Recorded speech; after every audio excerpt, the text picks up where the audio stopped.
జగన్ గారు లేని టైం చూసుకుని జగన్ గారు ఇక్కడ లేని టైం చూసుకుని చాలా కుట్రలు అయితే జరుగుతున్నాయి, చాలా దారుణాలు అయితే జరుగుతున్నాయి. ఏంటి అని చెప్తారు ఖచ్చితంగా. జగన్ గారు యూరప్ పర్యటనలో ఉన్నారు. ఆయన ఇక్కడ లేని టైం చూసుకుని ఆయన యూరప్ పర్యటనలో ఉండగా ఇక్కడ జగన్ గారి అరెస్ట్కి రంగం సిద్ధమైంది. నిజమండి, జగన్ గారి అరెస్ట్కి రంగం సిద్ధమైంది. ఎందుకంటే ఆయన బెయిల్ క్యాన్సిల్ చేసే పనిలో అయితే కనుక ఒక ఒక వర్గం పనిచేస్తుందని చెప్పాలి. ఫస్ట్ అయితే కనుక మిగిలిన వివరాలు చెప్పబోతాను. ఫస్ట్ లైక్ చేయండి చెప్తాను. లైక్ చేస్తే ఎక్కువ మందికి ఇన్ఫర్మేషన్ షేర్ అవుతుంది, నాకు కూడా మోటివేషన్గా ఉంటుంది. కొత్తగా మన ఛానల్ చూస్తే పక్కాగా సబ్స్క్రైబ్ చేయండి. మీ అమూల్యమైన అభిప్రాయాన్ని కామెంట్ రూపంలో తెలియజేయండి. అవునా కాదా?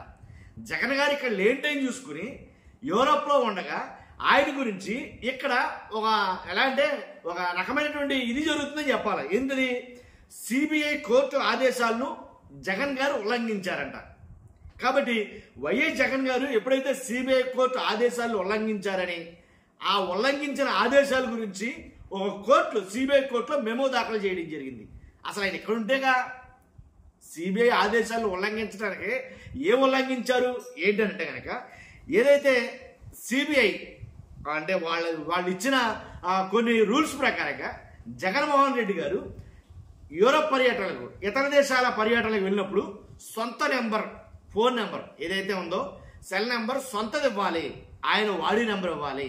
అంతేకాదు ఇంకోటి ఏంటంటే మెయిల్ ఐడి కూడా ఇవ్వాలి అనే కొన్ని షరతులు ఉన్నాయి వాస్తవంగా అయితే కనుక.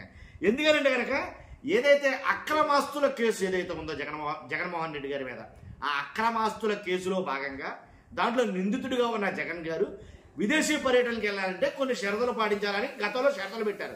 అసలు ఈ అక్రమాస్తుల కేసులు ఎవరు పెట్టారు, జగన్ గారి మీద ఈ కేసులు ఎందుకు వచ్చాయి, అవన్నీ నేను మళ్ళీ మీకు చెప్పను. ఆల్రెడీ మీకు తెలుసు జగన్ గారి మీద ఎన్ని ఛార్జ్ షీట్లు పోయినాయని, ఎన్ని ఛార్జ్ షీట్లు, ఎన్ని కేసులు కోర్టు కొట్టేసింది, ఇంకా ఏం జరుగుతుంది ఏంటనేది తెలుసు మీకు. కాబట్టి ఆ అక్రమాస్తుల కేసులో నిందితుడిగా ఉన్న జగన్ గారు యూరోప్ పర్యటనకు వెళ్లే ముందు సొంత ఫోన్ నెంబర్ ఇవ్వలేదు కాబట్టి దాని మీద అంటే వేరే నెంబర్ ఇచ్చారు అనేది కనుక సిబిఐ పరిశీలనలో తేలిందంట. అర్థమైందా?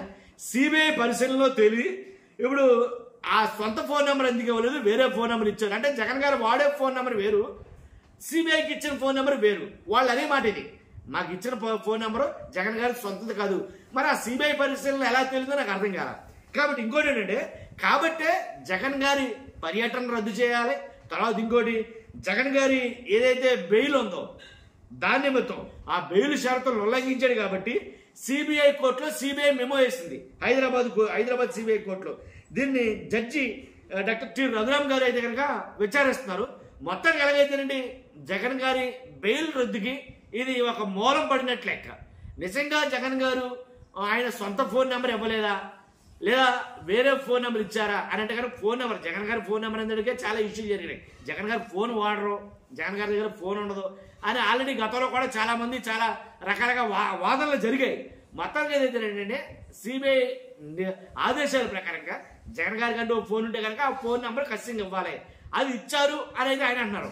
కానీ ఇచ్చిన ఫోన్ నెంబర్ ఆయన కాదు, ఇది విషయం. ఎందుకని ఇదంతా ఒక ఎత్తు అయితే ఇది సిబిఐ పరిశీలనలో ఉంది, ఇది ఓకే అండ్ మెమో వేసింది, ఇది వేరే ఎక్కడ ఎవరికి తెలియదు. ఈ వార్త నిజం ఒక్క టీవీ5లో మాత్రమే టెలికాస్ట్ అవుతుంది. ఇది గొప్ప విచిత్రం. అదే నాకు ఎందుకు అర్థం కాల. ఇదేంటిది ఏ ఛానల్లో టెలికాస్ట్ కాదు, ఒక సిబిఐ ఛానల్ టీవీ5 ఛానల్లోనే ఎందుకు టెలికాస్ట్ అవుతుంది అని నాకు అర్థం కాదు. సిబిఐ వాళ్ళు ఇచ్చారా ఏమి ఇచ్చారో నాకు అర్థం కాలేదు. కానీ సిబిఐ కోర్టులో మాత్రం హైదరాబాద్ సిబిఐ కోర్టులో మాత్రం మెమో దాఖలు చేశారు. జగన్ గారి పర్యటన కనుక రద్దు చేయాలి, ఎందుకంటే బెయిల్ షరతులను ఆయన ఉల్లంఘించాడు. బెయిల్ షరతులు ఉల్లంఘిస్తే ఏం జరుగుతుంది? బెయిల్ రద్దు చేయాలి. బెయిల్ రద్దు చేస్తే ఏమవుతుంది? జగన్ గారు అరెస్ట్ జరుగుతుంది.